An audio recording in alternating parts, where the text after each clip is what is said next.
बिस्मिल्लाहिर्रहमानिर्रहीम।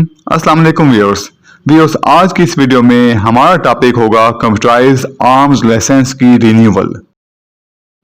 जैसा कि आप लोग जानते हैं कि कंप्यूटराइज्ड आर्म्स लाइसेंस जो हैं ये 5 साल तक के लिए वैलिड होते हैं।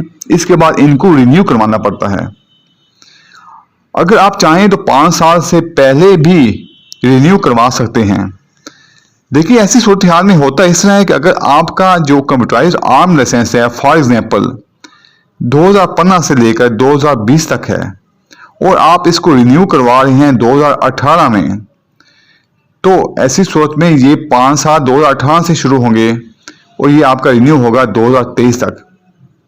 पिछला लाइसेंस आपका भी 2020 में एक्सपायर होना था। अगर आप 2 साल पहले रिन्यू करवाते हैं तो इसका मकसद ये नहीं कि आपका लाइसेंस जो है वो 2025 तक चल जाएगा, नहीं, बल्कि अगर आप 2 साल पहले रिन्यू करवाते हैं तो उस तारीख से फिर आगे 5 साल तक वो लाइसेंस वैलिड रहेगा। दूसरे नंबर पे मैं आपको ये बताना चाहता हूं कि अगर आप अपना कंप्यूटराइज्ड आर्म लाइसेंस रिन्यू करवाना भूल गए हैं, जो कि आपका कंप्यूटराइज्ड आर्म लाइसेंस था, मैनुअल नहीं, तो ऐसी सूरत में अगर आप लेट हो गए हैं तो आपको लेट के चार्जेस नहीं पड़ेंगे।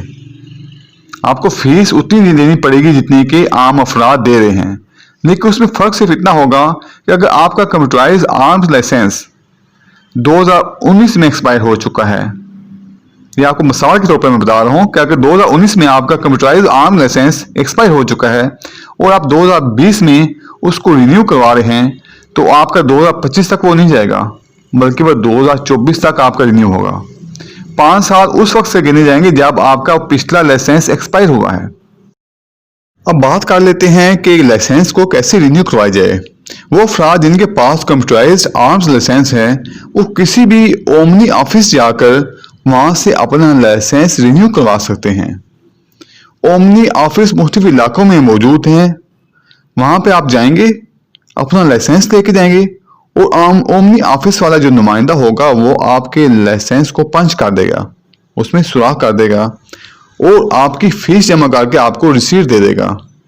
वो फीस ऑनलाइन जमा होगी, वो रिसीट आप ले लेंगे और वो अपना लाइसेंस जो कि पंच हो चुका होगा वो आप ले लेंगे। इसके अलावा ओमनी ऑफिस वाला आपसे पूछेगा कि आप अपना लाइसेंस रिन्यू होने के बाद कहाँ से वसूल करना चाहते हैं, तो आप बताएंगे कि फलां नादरा ऑफिस जो कि मेरे नज़दीक है वहां से मैं वसूल करना चाहता हूं। यानी कि आप उसको किसी भी नादरा ऑफिस का एड्रेस बता सकते हैं जहां से आप लाइसेंस वसूल करना चाहते हो, वहां से आप वसूल कर सकते हैं। वीडियो देखने का बहुत शुक्रिया। अगर आपको मेरी वीडियो पसंद आई हो तो प्लीज लाइक और शेयर कर दें, मेरे चैनल को सब्सक्राइब कर दें और बेल आइकन को प्रेस कर दें। अल्लाह हाफिज।